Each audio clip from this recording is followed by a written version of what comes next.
El farmacéutico es uno de los lobbies más influyentes del mundo.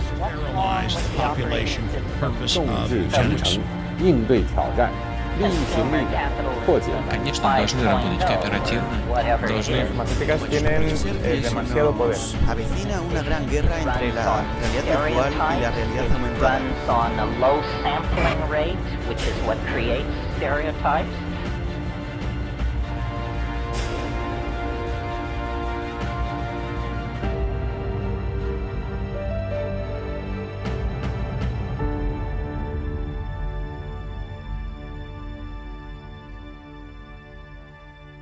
Bienvenidos a esta nueva edición de Humo y Espejos. La verdad que para este programa la entrevista que fuimos a realizar me dejó muy emocionada porque estuve en la casa de Clelia Luro y de Jerónimo Podestá. Una historia que yo ya había escuchado hace muchos años, pero tuve la oportunidad de conocer a su hija, Clelia Isasmende, así que estoy muy contenta y va a ser un programón. Pero antes de llevarlos con la entrevista, voy a llevarlos con la columna de Azul y Marcelo y ver qué es lo que nos traen hoy. Así que chicos, los escucho. Bueno, gracias Ivonne por darnos pie para pasar ahora a la columna que hacemos con Azul, que viene con un tema que llama un poquito la atención, que es el tema de los reemplazos que están pergeñando en Estados Unidos por el tema de la caída de ventas hacia China. Si bien esto es una noticia un poco más antigua, porque ahora se ha habido una pausa en la guerra comercial, claro, pero de todas formas nadie sabe cómo es, y bueno, yo creo que por las inversiones que se están haciendo tiene un sentido lo que está pasando. Y bueno, nada, por eso de ahora la guerra comercial con China y cómo se están perjudicando los granjeros estadounidenses. Se habla que un granjero promedio, un productor de soja, perdió por todo eso unos $43.500. Sí. Se habla, ahora lo que se quiere hacer es convertir, o sea, reemplazar esa producción de soja por producción de cannabis. Por la variedad del cáñamo, no por la marihuana que uno puede conocer por acá, sino una variedad que usan para cosas más industriales, para medicinales. Se dice que esa cantidad la puede compensar vendiendo 16 kilogramos de cannabis. Sí. Y necesitan además para eso 28 metros cuadrados. O sea, sí, lo cual potencialmente le daría... Otra de las causas por las que quieren hacer este cambio es por un cambio de hábitos también dentro de la sociedad, bueno, a nivel global diría, pero en Estados Unidos también, de cómo la gente dejó de fumar tabaco. Sí. Hace años se fumaba mucho más, se demandaba mucho más, sí. y en el cinturón de tabaco de Estados Unidos, como Kentucky, era una de las principales producciones agrícolas que había. Ahora lo están reemplazando, o tienen la intención de reemplazarlo por el cáñamo, que es precisamente esa variedad que no tiene componentes psicoactivos. Es despreciable el número, 0,2, 0,3, una cosa así. ¿Y qué empresas hay atrás de esto? Porque en estas cosas en general, cuando empiezan estos cambios, es porque hay un interés atrás. Y precisamente con esto del tabaco, Altria Group Incorporation, el fabricante estadounidense de Marlboro, de los cigarrillos Marlboro, a principios de diciembre, fines de noviembre, realizó una inversión de $1.800 millones en una compañía de cultivo de cannabis que se llama Cronos Group. ¿Y ese cultivo para qué fin tiene? ¿Solo industrial o recreativo? Porque viniendo de alguien que fabricaba cigarrillos, pensando que hay alguna relación. ¿Cómo es el tema de la legislación? Porque sé que también Coca y Pepsi... Sí, Coca y Pepsi también dijeron que están interesados y que lo están considerando muy seriamente en invertir en estas áreas. ¿Y cómo está la regulación si no hablamos solo de las cosas industriales? Sí, este año... hay muchos estados en Estados Unidos que están aprobando la legalización de la marihuana. No sé el número exacto, pero ya creo que son mayoría, si no me equivoco. California hace poco lo aprobó, y las restricciones, como decíamos, lo trata más o menos como el alcohol. O sea, tenés que tener 21 años para poder consumirlo, puedes poseer hasta una onza, 28 gramos, y sin receta médica, si tenés receta médica más, y podés cultivar hasta 6 plantas en tu casa. no lo puedes usar cerca de colegios o donde hay chicos menores de edad, o no se puede fumar en público. Tienen las mismas reglas que el fumador de tabaco, en el sentido de que si ves un cartel prohibido fumar, tampoco podés fumar ahí. ¿Y esto qué pensás, que es una introducción, es una grieta que están haciendo para abrir un mercado mayor? Y ahora es fácil en el sentido de que podés ir, ahí te hablan también sin receta médica, pero lo que se hace mucho es vos vas a uno de estos centros, llenas un formulario, te estudian y te dan como una tarjetita que es como que te permite tener, o sea, que te dice que vos fumás por un problema. Hay muchos que fuman, no sé, por ansiedad, En Uruguay pasa. depresión, sí, por ese tipo de enfermedades se usa mucho. Entonces sí, hay un cambio cultural de la aceptación, o sea, ya se ve como algo también no solo recreativo, sino como para calmarse y para estar mejor y más estable.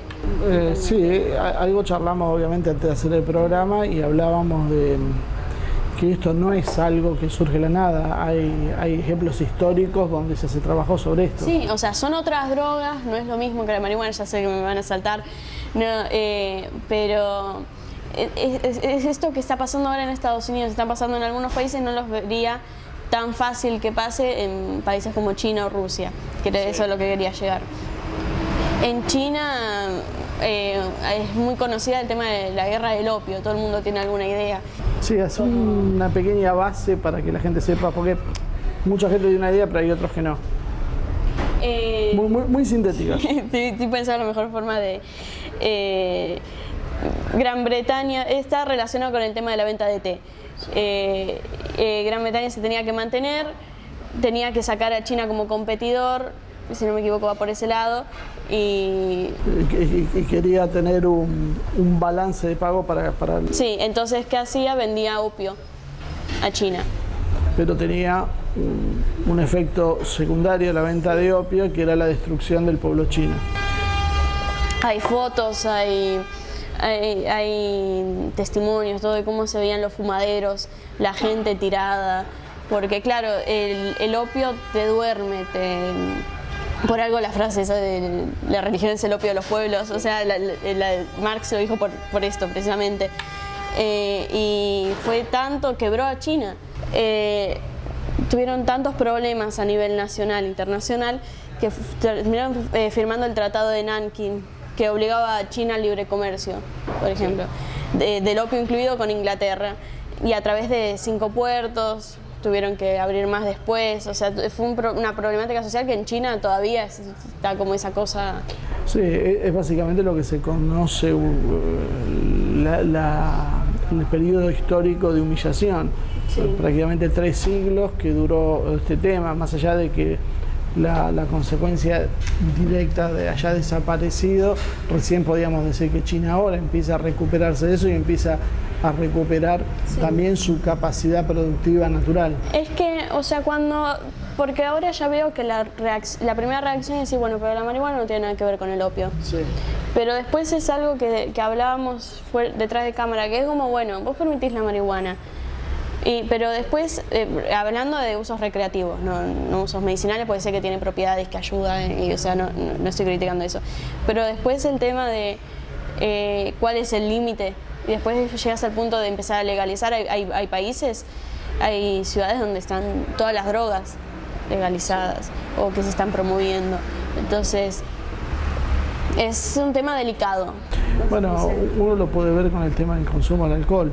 Sí. Porque, por ejemplo, el vino es saludable, tiene taninos, es bueno para el corazón, tiene una serie de cosas beneficiosas, pero también uno sabe que la gente lo usa para embriagarse y eso trae un montón de problemas sociales. Sí, y también, o sea, te pueden decir, y bueno, si lo sacas es como cuando se implementó la ley seca, que terminó con todo el mundo alcohólico. Sí. Entonces, claro, es un tema, es complicado. Vos me dijiste que habías visto Tenemos 2 minutos. Por eso, tenías un programa, podíamos usar uno de los minutos para ver ese programa que habías comentado de la televisión holandesa. Sí, hay un programa precisamente que está apoyado por el gobierno de los Países Bajos, donde es un grupo de jóvenes pues deben ser apenas mayores de edad, que prueban drogas, o sea, las toman enfrente de la cámara y te van explicando los orígenes, los efectos, todo, casi como un programa infantil. Sí. O sea, te van explicando, vos tenés que tomar tanto, no hagas esto, haz esto, tené cuidado. Pero te lo explican, o sea, riéndose, o sea, es como muy, es entretenido, la verdad. Claro, el tema es, ¿eso qué es? Porque seguramente se presentó y por eso lo auspicia la televisión pública holandesa como una forma de minimizar los daños que producen las drogas. Ahora, ¿cómo está presentado el programa? ¿Te parece que es el film o en realidad está...? Es que te lo pinta como decir, no es para tanto. Así que puede interpretarse por esa forma, no sé, es otro de esos temas que da para un... Pero bueno, voy a poner un pedazo ahora porque creo que es mejor directamente que se vea un pedacito, un minuto del programa, como para tener una idea. Después, si lo quieren buscar, el canal de YouTube es Drugslab, de droga, laboratorio, hablan en holandés, pero está subtitulada en inglés. Y ahí pueden ver, tratan cada uno de los casos y tener una idea, bueno, de juzgar cada uno por sí mismo, de qué les parece, ¿no? Así que bueno, pasamos el programa. Als je cocaïne snuift, is de inwerktijd maar een paar minuutjes en de effecten houden zo'n 30 tot 45 minuten aan. Voilà. Een lijntje. Nooit je snuifbuis met iemand anders delen, want dan kan je hepatitis C oplopen en daardoor kan je weer leveraandoeningen krijgen. Jeetje, ik vind het wel spannend. Ja, maar dat is niet gek. Alles voor de wetenschap.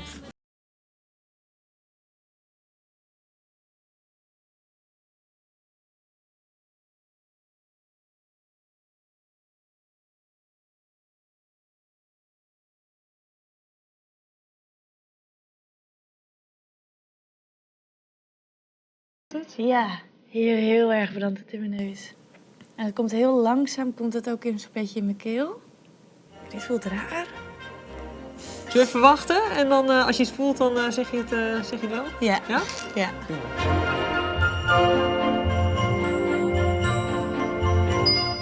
Ja, ik merk dat mijn keel en mijn gehemelte zijn verdoofd. Ja. Ik vind het niet te pruimen. Je hartslag die is ook flink omhoog gaan en je temperatuur ook. Ik voel me wel drukker, ja. Ja, het is heel gek. Ik kan dus wel opeens heel goed door mijn neus ademen. Het voelt een beetje alsof er sneeuw in mijn neus zit. Het voelt ook echt een beetje cool. Bueno, la verdad es llamativo, es curioso, pero los comentarios, las conclusiones sobre lo que estamos viendo lo vamos a ver en el próximo programa. Entonces, así que vamos a volver con vos, Ivonne, para seguir con el programa. Y las conclusiones de esto y la segunda parte lo vamos a ver entonces con Azul, lo vamos a analizar la semana que viene. Muy bien, si ustedes quieren saber quién es Clelia, van a tener que ver la entrevista que le hicimos en el próximo bloque, Clelia Luro. Así que Azul, interesantísimo como siempre la columna de hoy. Realmente no sé cómo descubrís todos estos temas, pero bueno, es verdad, es lo que está sucediendo y es lo que solemos traer. Aprovecho, antes de llevarlos al segundo bloque, agradecer a Pizzería Carrasco, una pizzería de barrio que está muy linda, que la verdad que son muy amables, te sirven muy rica pizza, unas ricas empanadas, así que este cafecito típico para que uno pueda hacer estas largas charlas de café y que a partir de ahora esperamos que nos acompañen por un buen y largo tiempo. Así que ahora sí, lo llevo enseguida con la entrevista que hicimos a Clelia Isasmendi y a Guillermo Robledo. Ambos son cofundadores del Observatorio de la Riqueza. Qué raro, ¿no? Uno pensaría Observatorio de la Pobreza, pero eso sí, me parece que la idea es genial, porque no solo tenemos que observar a los pobres, sino que es importantísimo en los tiempos que corren observar a los ricos, porque son los que causan indudablemente tanta pobreza. Así que no se vayan. Enseguida, después del corte, los llevo con la entrevista.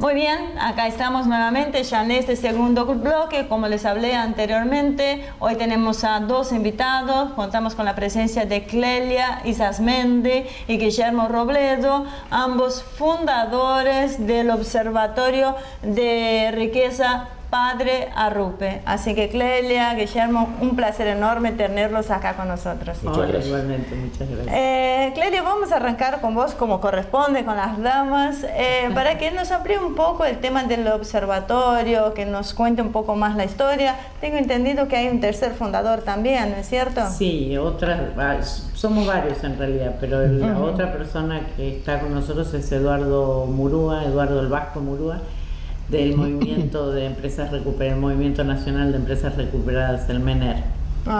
Así que ahí andamos los tres mosqueteros, más todo un grupo de gente que por supuesto también está con nosotros.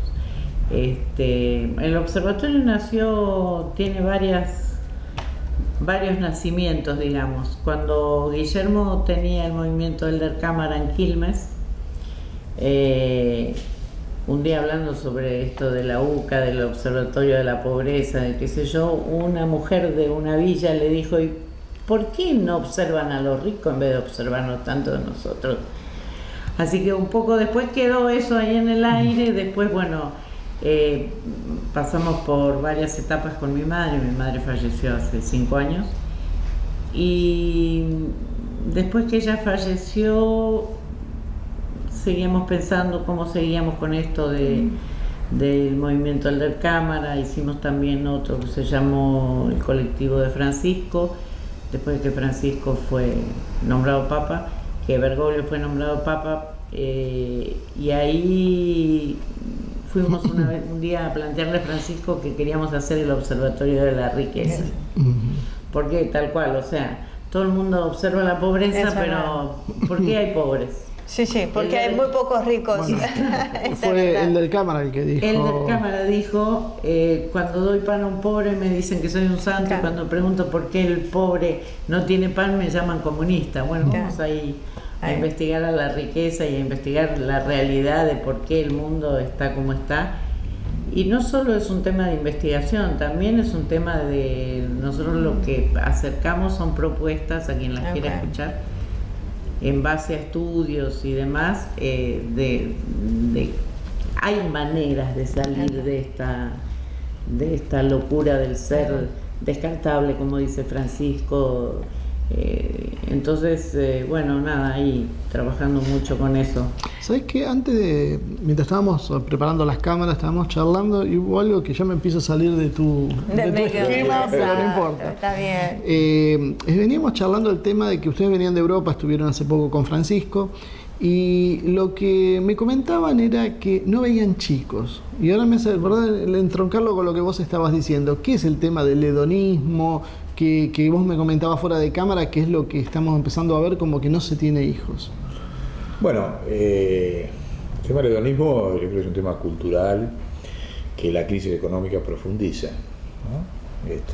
Se veía claramente en Europa que yo creo que calculan, bueno, ¿cuánto me cuesta tener un hijo? ¿No? Claro. Cosa que Francisco ha interpelado en forma muy dura, ¿no? De diversas formas lo ha dicho de una manera muy contundente, pero es evidente, uno camina. Bueno, vos contaste, estuviste en la feria ahí con 1,5 millones de visitantes en una feria artesanal y no hubo un chico. Era una feria artesanal en Italia. Y nosotros estuvimos también en Barcelona y veíamos que tampoco había chicos, solamente los inmigrantes. Un domingo, un día espléndido, hermoso para salir con los chicos, solamente los inmigrantes, sobre todo musulmanes, eran los únicos que tenían chicos ahí paseándolos, ¿no? Entonces, ahí hay un problema cultural grave, que creo que la crisis económica profundiza, que la deflación económica que la viven todos los días, porque ahora la empiezan a vivir también en las jubilaciones, ¿no? Ya no es solamente el sueldo, sino que hay un tremendo mecanismo de cálculo de vida cotidiana que refuerza estas cuestiones de hedonismo, que es: las jubilaciones ya no son un buen pasar cuando dejamos de trabajar en los países centrales. Es un tema que hasta hace 10 años no era así. Hasta hace 10 años la jubilación te garantizaba que estuvieras tranquilo, estuvieras una vejez, hacer turismo, viajar, y bueno, eso se acabó en los países centrales. Es uno de los temas que hablamos con Francisco. Eso fue después de Lehman Brothers. O sea, se venía generando, pero ahí aprovecharon como ahí se produjo, digamos... Y hicieron la vuelta de tuerca. Claro, Ahora, muchachos, se acabó. Se acabó o se empezó a acabar. Ustedes se creyeron que podían vivir. Por ejemplo, siempre así. nosotros tenemos compañeros del observatorio que viven en Suiza, de hace mucho, que quedaron del exilio.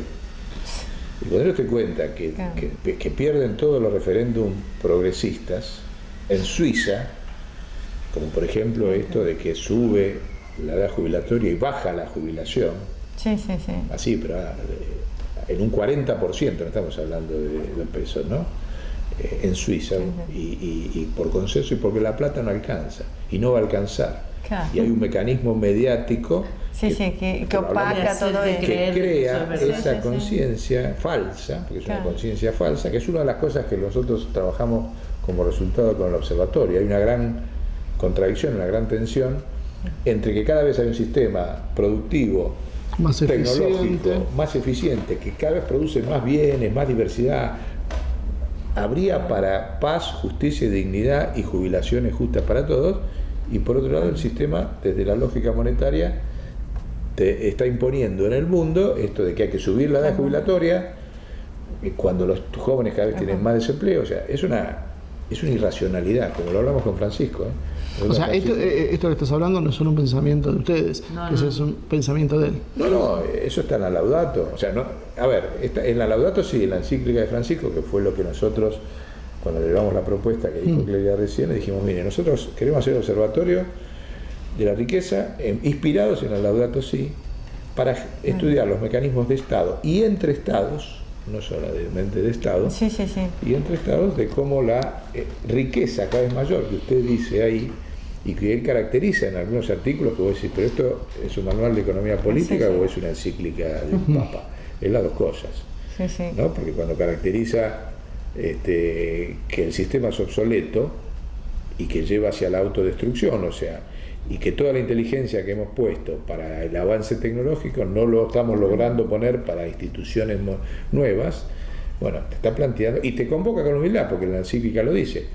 Yo hago el diagnóstico y convoco a todo el mundo. Hay un artículo, uno de los puntos que dice claramente, convoco a generar nuevos paradigmas que superen las falacias de los últimos 200 años. Eso es un papa que está convocando a eso. ¿Ha habido respuesta?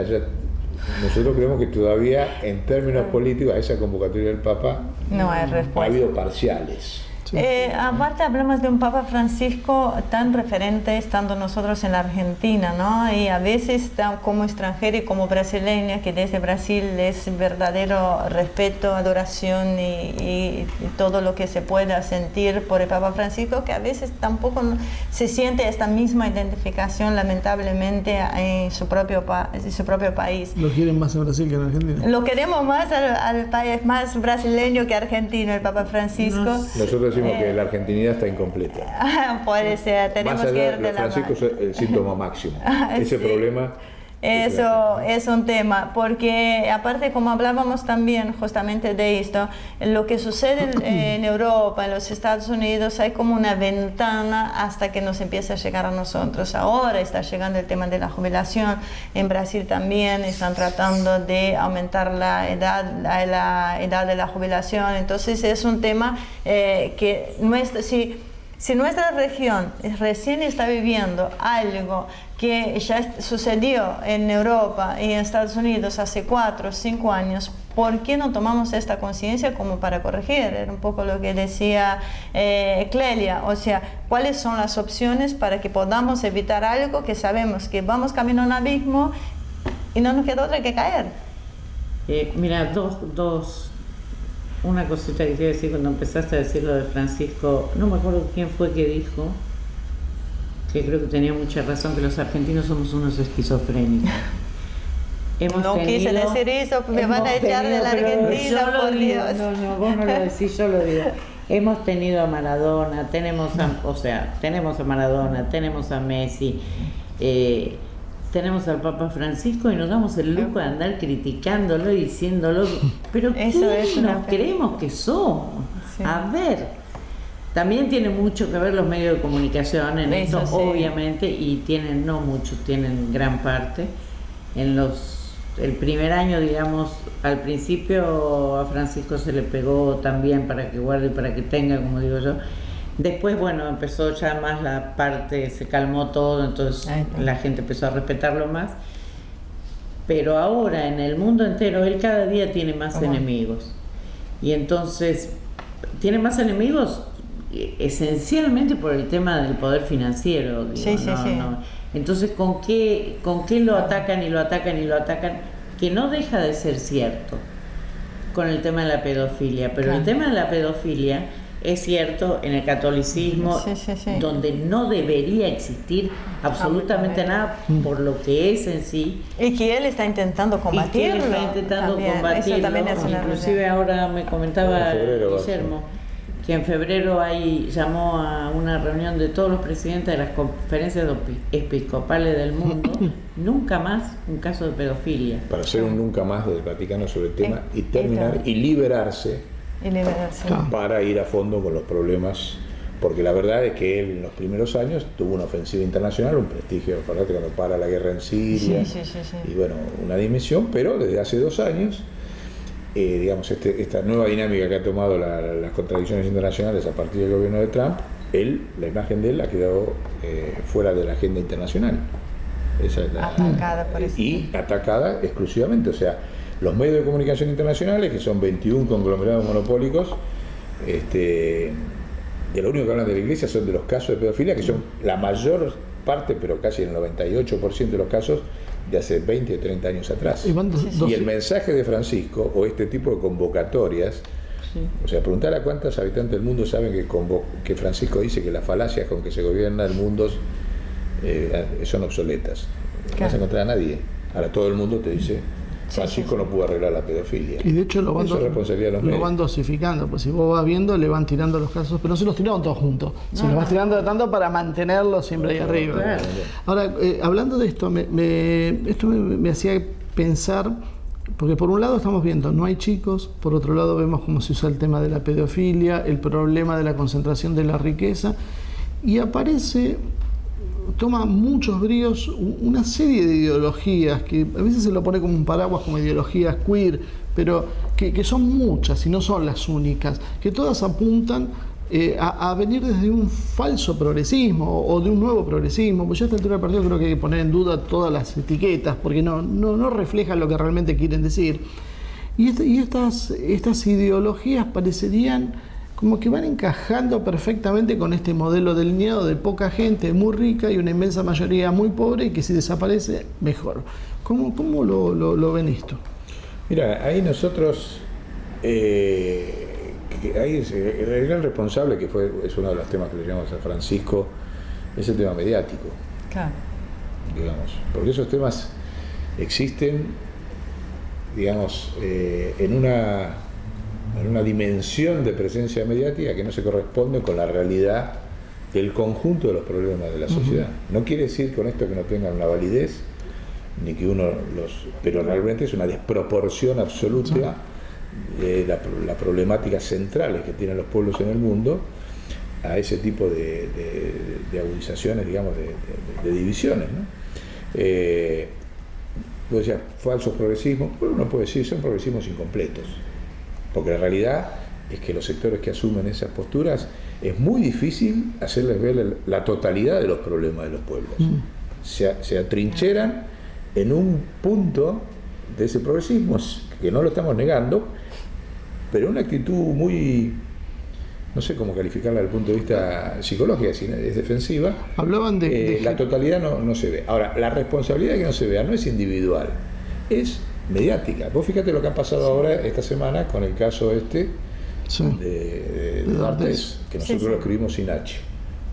O sea, le sacamos la H de hombre a propósito, no por error, cuando sacamos los comunicados, porque no es un acto de hombría lo que haya pasado, verdad, mentira, tendría que haber tomado otro tipo de actitudes, desde luego que sí. Si fue una aberración no hay ninguna duda, pero fíjate vos que eso ha ocultado 3 hechos muy fuertes mediáticos, como fue el premio Nobel que le han dado el mismo día prácticamente a 2 luchadores, una mujer y un hombre, luchadoras contra las violaciones sexuales producidas por el ISIS. Y de eso, preguntarle a cuántos argentinos saben que el premio Nobel se ha producido, que 2 premios Nobel, un hombre y una mujer, con un tema del ISIS que todo el mundo sabe que ha estado financiado por potencias. Sí. No es real que es islamismo, eso no es islamismo. No, eso y fíjate que lo han ocultado con esto sí. en Argentina, entre otras cosas que han logrado hacer con eso los medios, donde la sociedad argentina hace 10 días o una semana que estamos hablando. Entonces el problema es ese, o sea, y nosotros a Francisco, ¿qué le llevamos? Dijimos, Francisco, acá hay que hacer 3 convenciones, hay que impulsar en las Naciones Unidas 3 convenciones nuevas, una de comunicación, ¿por qué no la hay?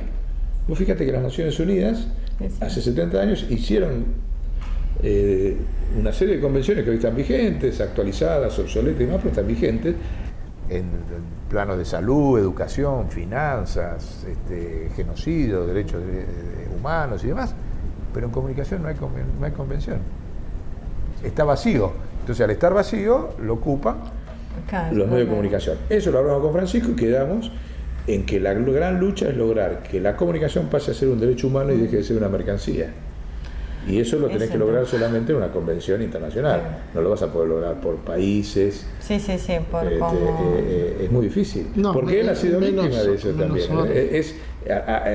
Francisco ha sido víctima, hay que dar acotado a ese problema de la cuestión que hablamos anterior y como los otros problemas humanos. Sí, entonces, eso se habló durante mucho tiempo, que los medios de comunicación eran el cuarto poder y hoy son el primer poder.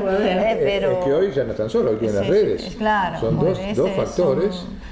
Un tema bastante complejo y también de que se necesita una decisión y coincido con lo que vos decís, que no es suficiente el actuar solamente de un país, porque va a ser atacado internacionalmente por ese mismo tema. Exactamente. Ahora, los estrategas que se dedican al análisis militar, a lo que son lo que algunos llaman como guerras híbridas, otras guerras, ¿cómo se llama? Me sale la palabra ahora. Sin restricciones, irrestrictas. Uno de los aspectos es el ataque cultural. Y esto daría la sensación como que en realidad no es casualidad. Da la sensación que en realidad es una forma de hacer eclosionar una sociedad desde adentro. O sea, ¿te parece medio exagerado? No es exagerado, pero no solamente eso, sino cuando hablamos, no me acuerdo si hace un rato o ayer, sobre el tema de lo que es la manipulación de la conciencia, que eso hablamos con Francisco también, a través de los medios, donde vos a través de los medios le lavas el cerebro a la gente, ¿va? Sí. No vamos a poner nombres técnicos. Y que los medios no es solo CNN, cuando mirás una serie en Netflix están sufriendo eso. Claro, totalmente. Si uno les presta atención... Estamos pagando nuestra colonización. Sí. Vos pagaste. Muy buena. Eso, o el tema de los medios de comunicación, y vamos a tener que cerrar acá este bloque, es algo que está muy pendiente en el tema, porque es verdad, está diciendo a la población exactamente no solo cómo vivir, sino cómo pensar. Hace muy poco estuvimos con el embajador de Siria en Argentina y fue muy interesante porque él hacía una convocatoria a su pueblo a que vuelva a su país, porque decía que lo que le dicen se necesitan reconstruir el país, que a raíz de los últimos sucesos están en una etapa de reconstrucción del país. Pero claro, los medios de comunicación hablan tanto sobre la destrucción, sobre la guerra en Siria, la lo que está haciendo a propósito para que la gente no vaya. Entonces, porque en realidad el país está funcionando. En ningún momento dejó funcionar, ahora se restableció la energía eléctrica en todos lados. Las 24 horas, o sea, realmente estuvo una crisis muy grande con el tema de la guerra, pero él decía, nosotros estamos abiertos, el ciudadano sirio que quiera volver al país, nosotros lo llevamos. ¿Quién va a apoyar un país que está destruido? Nos dice, no está tampoco tan destruido. O sea, está destruido, sí, en buena medida, pero por otro lado necesitamos gente para reconstruir, necesitamos inversión, necesitamos un montón de cosas que no llegan porque nos dicen, esto es Libia, donde se acabó todo tipo de autoridad. Y no es así. Y bueno, va un poco lo que ustedes dijeron, que fueron por Europa y la gran migración musulmana que hay. Primero destruyen su propia cultura, destruyen su y después estas mismas guerras provocadas por países occidentales son las que obligan a los inmigrantes a ir. O sea, no sé cuál es la opinión que tienen de esto, como para cerrar este primer bloque. Sí, nosotros sacamos un documento muy interesante cuando fue la discusión del presupuesto argentino hace 2 meses, 3 meses, con un título muy provocador, que se llama el imperio fallido. O sea, nosotros, viste que hay toda una doctrina de países fallidos y demás, nosotros creo que el mundo está viviendo una etapa de imperio fallido, o sea, Estados Unidos está dejando de ser imperio. Sí, totalmente. Y esto que vemos, estas violencias así, son cada vez más acotadas, dramáticas, no vamos a sacar dramatismo a la cosa, pero son gestos de debilidad.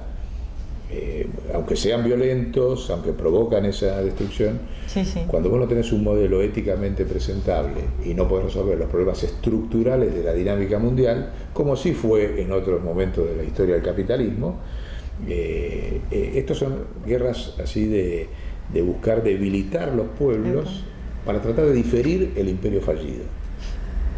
Nosotros lo estamos viviendo en América Latina, ¿no? O sea, América Latina, claramente nosotros decimos que ya no somos el patio trasero, somos el living del imperio fallido. Y por eso es la violencia que hemos sufrido en Brasil, en Argentina, o que estamos sufriendo de todo tipo, o sea, ningún respeto a ninguna institución jurídica ni demás, porque si América Latina se sumaba a los BRICS, no hay que olvidarse que el año que se tomó la decisión de fundar los BRICS fue el año que Estados Unidos decidió trasladar la cuarta flota por primera vez después de 70 años al Atlántico Sur, cosa que está olvidado. Y creo que es una de las autocríticas que tenemos que hacer en el campo popular de la región, que no politizamos esa decisión, elegimos callarla, suavizarla, cuando fue el núcleo, porque no es que trasladan los barcos nada más. Trasladan la fuerza para ese tipo de guerras que son estrictamente psicológicas, con fuerzas especiales. Uno piensa que es el barquito. No lo veo el barquito en el Río de la Plata, no están. Si no caen misiles, no nos están atacando. El traslado son de las 5 fuerzas de Estados Unidos, que tiene la figura esta formal de traslado por primera vez, pero que después son los factores que operaron, como han operado en el Lawfare, en los medios, incluso con acciones. Nosotros llevamos un registro bastante detallado de cuál era el clima emocional en Brasil, que hubiese, o sea, antes de que cayera la avioneta del candidato Campos.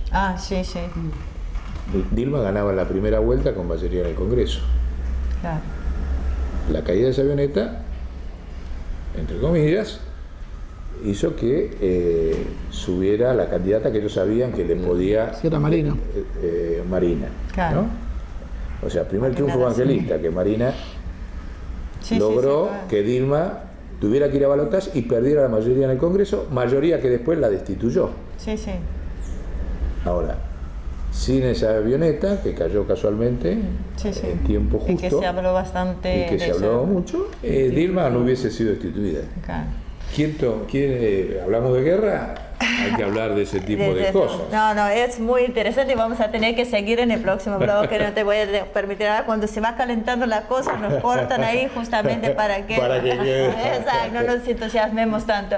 Así que bueno, si quieren seguir escuchando lo que está sucediendo, lo que vamos hablando, no se vayan. Enseguida regresamos.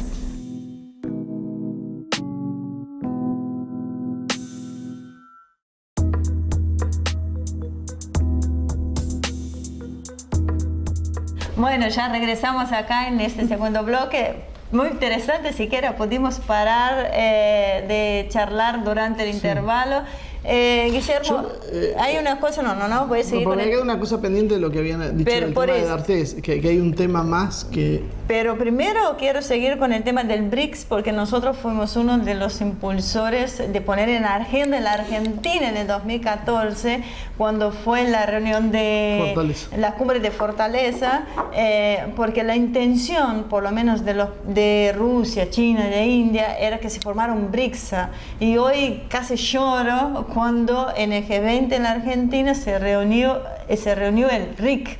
O sea, siquiera Brasil estuvo presente. Entonces es un tema, como vos decís, campo popular, deberíamos de la región tener muy en cuenta. Sí, en realidad no este se hizo la proceso. reunión del BRICS y sí se conformó el RIC. Exactamente. Entre China, India y Rusia, pero no dependiente directamente del G20. No, independiente del G20 en el sentido de que Brasil... Normalmente se aprovechaba el G20 para hacer también una cumbre del BRICS. Exacto, cosa que no se hizo. O sea, necesitamos tomar esta conciencia. ¿Vos creés que podemos volver en nuestra región a tener esta posibilidad? Porque siempre hemos hablado con los países que nosotros solemos trabajar mucho, que lo importante de nuestra región es que Argentina y Brasil siempre caminen juntos, cosa que nos está dando hace mucho tiempo. ¿Qué futuro lo ves? Mira, yo creo que eso inevitable, es inevitable, digamos, de que se va a volver a dar de otra forma un espacio en Latinoamérica de una nueva dirigencia, pero va a ser más rápido si el progresismo abre su cabeza. Porque la verdad que el progresismo no está siendo científico. Es duro lo que estás diciendo. Sí. Yo creo que sos consciente, ¿no? Soy consciente, Porque hemos recibido unos cuantos palos por eso. Nosotros también. Permanentemente. Pero lo estamos haciendo desde adentro. O sea, cuando nos referimos a que abra la cabeza, nos referimos que abra científicamente la cabeza. El progresismo no tiene un diagnóstico científico de la naturaleza de la crisis económica mundial. Bueno, eso es el neomarxismo. Se olvidaron las mismas herramientas de análisis y las usan mal, por lo visto. Las propias.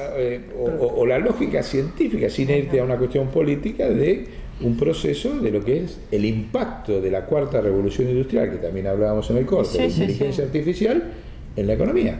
Vos tenés un informe donde América Latina es son los únicos, África y América Latina son los únicos países, continentes del mundo que no tienen como política de Estado la inteligencia artificial.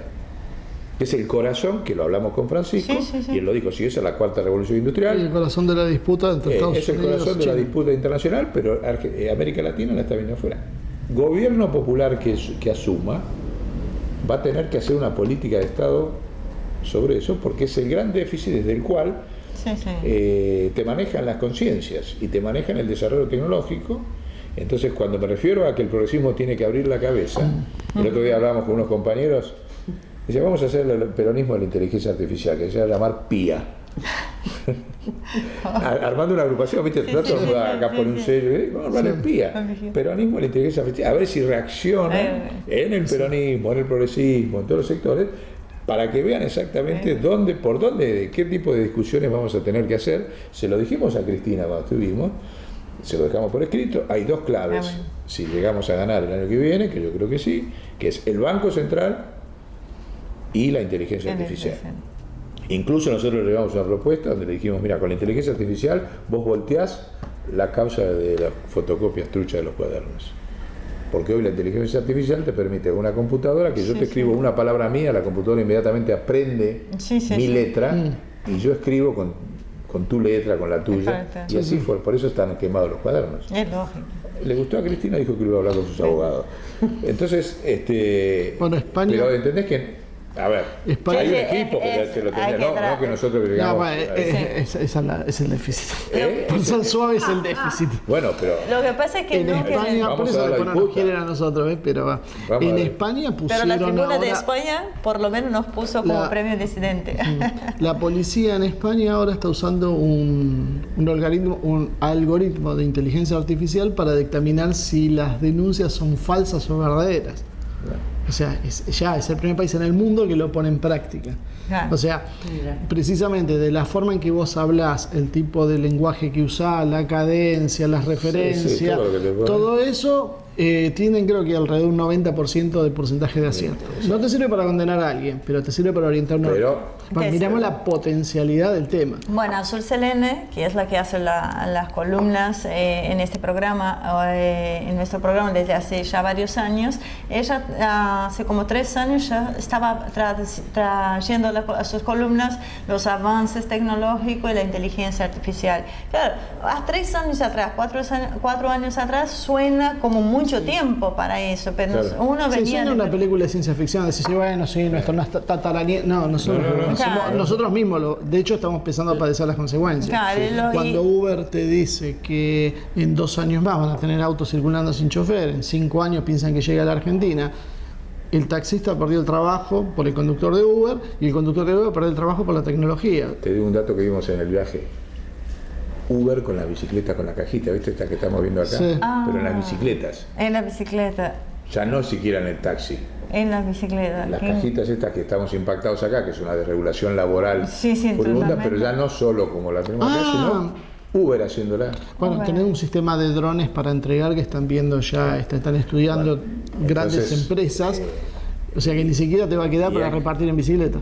Entonces hay que ¿Qué vale apurarlo. $100 esos drones? Nosotros a Francisco... El tema es ese, a medida que la tecnología te abarata, destruye Ahora, todo. Él me hizo una pregunta si va a haber posibilidades. Yo soy tremendamente optimista, también Francisco, porque esa dinámica produce una deflación, que lo hablábamos recién, de precios sin piso, universal. Claro. Yo sé que en la Argentina hablar de deflación parece una locura, Sí, sí. pero convive la deflación. O no nos han deflacionado los salarios. Sí. Claro, nosotros nos toca esa parte. ¿no? Claro, no vemos la totalidad. Claro. ¿Entendés? Pero la deflación Una la estamos versión corregida. sufriendo. En el mundo, bueno, ese proceso de deflación que produce la revolución tecnológica por sobreproducción, una categoría que han olvidado de estudiar los progresistas o los marxistas, nosotros lo hemos estudiado y por eso le podemos discutir de mano a mano.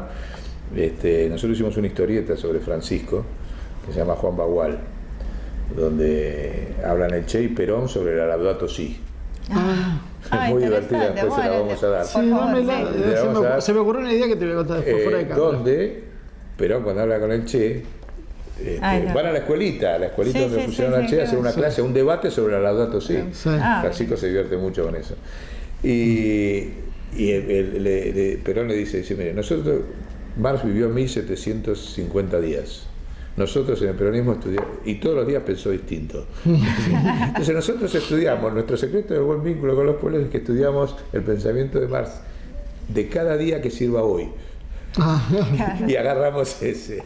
Bueno, no lo hace hoy el Pero antes de irnos de este tema, hay una declaración que hizo Ted Turner en una entrevista, creo que es una charla en una universidad, no me acuerdo bien, que él dice que tenemos un mundo estresado, los recursos no alcanzan, está contaminado por el enorme consumo y que con 250 millones de personas se podría vivir bien. Entonces, en algún momento le dijeron que eso era un escándalo lo que él estaba diciendo y dice, bueno, está bien, con 2.000 millones podíamos llegar bien. Eso no significa que están sobrando más de 5.000 millones.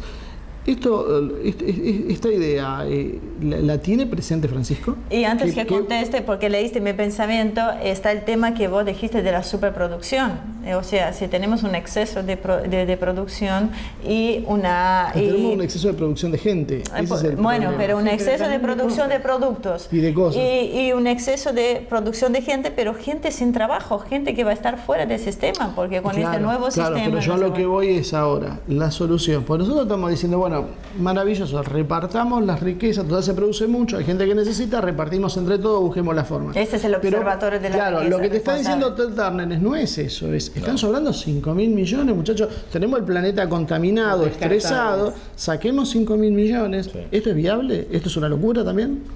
Mira, yo creo que es una locura eso de que reducir. Lo que no es una locura, lo que están haciendo en parte eso por degradación.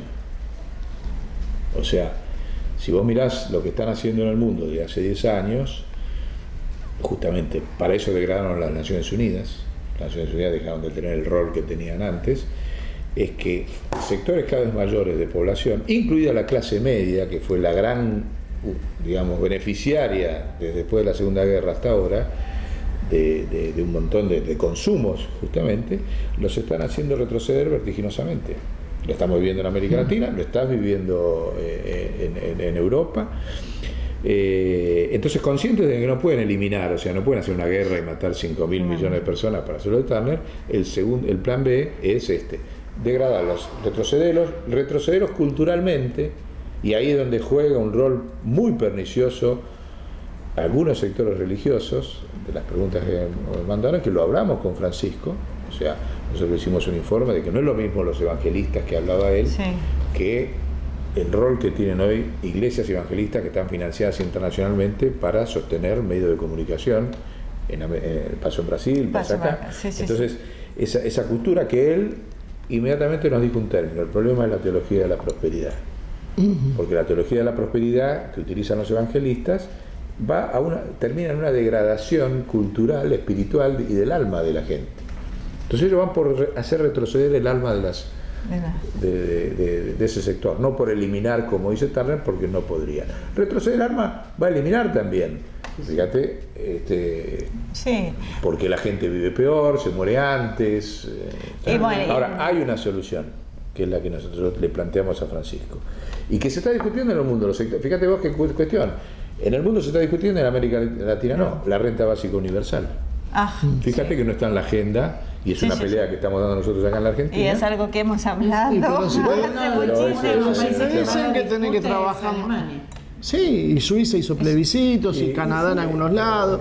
Pero acá te dicen que hay que subir las jubilaciones, que hay que trabajar más horas, que no somos competitivos, que no trabajamos como los alemanes, no, trabajamos menos, es más que los alemanes. Lo que no tenemos es la tecnología de ellos.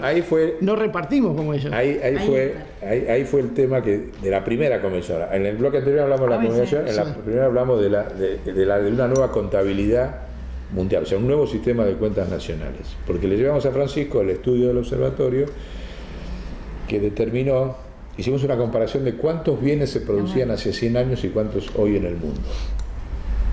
Y cuánta población más somos.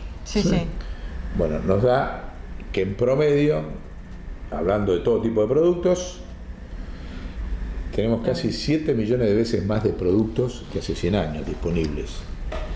Y somos apenas 4 veces más de población. Con lo cual, la escasez está planificada. ¿Desde dónde está? Porque es sentido común, no necesitas ser un académico para saber que un tipo tiraba una semillita hace 100 años y le salía una planta, y ahora le salen miles. El ejemplo mismo es Argentina, con 44 millones de personas, produce para 400 millones de personas. Entonces, ¿dónde está? ¿Desde dónde se produce la escasez? Desde el sistema monetario financiero. Desde el sistema de cuentas nacionales que se instauró con las convenciones después de la Segunda Guerra. Ese sistema, nosotros decimos a Francisco, oculta, tapa la verdadera dimensión de la riqueza. ¿Y en qué momento? En el momento en que este café pasa a valer $1. Cuando yo monetizo esto, y todo el mundo pasamos a girar en torno a que este café sale $1, si cobré $1, si tengo el peso para pagarlo, el vuelto, lo que sea, hice una cuestión que, si eso se las damos en primicia a ustedes, una palabrita que no existe y que va a formar parte del documento fundacional de esto que hablamos con Francisco, que es un medicidio. O sea, matamos el mecanismo de medición que significa lo humano, lo físico y lo biológico que contiene este café, antes de ser monetizado. A partir del medicidio, que origina las viejas cuentas nacionales de las Naciones Unidas, se producen los ecocidios, los genocidios, y hablando de genocidio no solo de matanza, sino también la dimensión cultural, que se lo llevamos a Francisco como tercera convención, en el pensamiento de un hombre que hay que estudiar muchísimo, que es Rafael Lemkin, que fue el fundador, un judío polaco, fundador del concepto de genocidio en 1920. Bueno, ese proceso de medicidio es el que genera todos los problemas, es el que no te permite ni a la sociedad tomar conciencia de la dimensión de la riqueza, ni a los estados tener la información a tiempo, porque lo que andan haciendo después los grupos ambientalistas es casi un trabajo de arqueología, a ver si esto estuvo hecho con trabajo esclavo, o con energías renovables, o con productos químicos, lo que sea. Cuando vos tenés toda la información, porque con el sistema de inteligencia artificial hoy tenés toda esa información online al segundo. Si cada ticket o cada factura, nosotros ahí le recuperamos a Francisco el concepto jesuita, por eso dijo que sí, y nos agregó después, nos metió a Zygmunt Bauman en la discusión de esto que le estamos diciendo. Fíjate vos, la lucidez de un hombre a los 82 años que le dijiste el concepto y a los 2 segundos te dijo, eso es la ecuación de riquezas, como dice Zygmunt Bauman en su concepto de la modernidad líquida. El medicidio hace que no solamente la sociedad no tenga, sino que los estados no tengan la información a tiempo para poder hacer los acuerdos entre estados. Y entonces esa planificación de esa información, esa desaparición de esa información es lo que produce la injusticia, la violencia, los problemas geopolíticos y demás. Ahora, la máquina de producción sigue aumentando, porque la revolución tecnológica no la para nadie. Claro. Y encima ahora tienen polos por todos lados. Pero alguien gana. Sí, bueno, ahí está. por la escasez. Yo te fabrico la escasez. Entonces nosotros decimos, hay posibilidad de renta básica, pero tenés que cambiar el sistema de contabilidad pública y privada. Porque si ahí me había quedado, si cada ticket y cada factura, en lugar de decir que esto vale solamente $1, dijera $1, pero acá atrás hay la proporción de energía renovable utilizada, 20%, 30%. Utilizado trabajo infantil, esclavo para hacer el café. Eso es hoy perfectamente trazable, la trazabilidad, ese concepto hoy se puede hacer con la revolución tecnológica. Entonces nosotros decimos, es medicidio porque nos sacan la información para un avance civilizatorio, nos matan, ¿no? Y eso es lo que Francisco nos habilitó a ir a pelear a las Naciones Unidas. Aunque le parezca mentira, o sea, cuando impresionante. Estoy de acuerdo, Zygmunt Bauman, eso es licuación de la riqueza, es planificación también de un analfabetismo, porque esto que estamos hablando es un salto es un nuevo nivel de alfabetización universal. Que tendrían que entrar los sectores populares. ¿Y dónde queda entonces la iglesia procapitalista que te dice la izquierda? La iglesia aliada de los poderes, que ahora resulta que por lo que estamos viendo, están adentro. En parte de la iglesia. Todas las religiones monoteístas tienen las dos patas, lamentablemente. O sea, todas las religiones tienen la derecha, para poner un término, y los que están al lado del pueblo. Lo tiene el Islam, lo tiene la colectividad judía, fíjate las tensiones que hay entre el Estado de Israel y Sanders. Pero el pañuelo naranja significa toda la iglesia, significa Francisco. Bueno, pero ahí se equivocan. En ese punto, porque no van al corazón del problema. También se equivoca la iglesia en no plantearles esto, en subirle la apuesta, vamos a ver la totalidad, no vengas a discutir solo ese punto. Pero hay un problema comunicacional, porque a veces la iglesia, como decís, lo dice el Papa, lo que pasa es que no llega. La chica que anda con el pañuelo en la muñeca o en la mochila, jamás se enteró de lo que dijo Francisco. Y encima generó una serie de anticuerpos que para llegar con ese mensaje va a costar un montón. No, pero además no es solo eso, sino como decías, vos tenés el ala derecha, para llamarlo de alguna forma, y el ala reformadora o reformista o tercermundista. Pero el ala derecha, además de la iglesia, se viene encargando de hace tiempo en no pregonar el mensaje de Francisco, ni de la Laudato Si, ni vos pensás que el diario, ¿cómo se llama? El Observatorio Romano llegaba a la Argentina, iba directo a Luján y lo quemaban. Y no se repartía. Vos no podías conseguir el Observatorio Romano vos no lo podías conseguir en el centro, en los kioscos. Cuando yo me acuerdo, mis padres toda la vida iban a comprar el Observatorio Romano a Plaza de Mayo. Ahora asumió Francisco, salió la Laudato y nunca más conseguiste el observatorio. ¿Cuántas Laudatos se editaron en la Argentina? Nada, es impresionante. Nadie se tomó el trabajo de explicarlo. Nosotros hemos hablado en nuestro programa, la verdad, con Ricardo Poversim. Ese tema recién cuando eso salió. Tenés por una parte, que son, digamos, lo que la iglesia se encarga de tapar y demás. Por otra parte, tenés una parte de la iglesia que sí es más revolucionaria, en realidad no es revolucionaria ni un corno de ninguna palabra, es más cristiana. Lo otro no es cristiano. Entonces vos tenés una iglesia que realmente es cristiana, a la cual los medios de comunicación, cuando pueden, salen a pegarle. O sea, o le salen a pegar o directamente no les publican nada, los ponen en un ostracismo silencioso, que eso es así con todo, ¿no? O sea, se da en política y se da en la iglesia. Y se da sobre todo con este Papa que dicen, ¿de dónde salió este latinoamericano? Este argentino.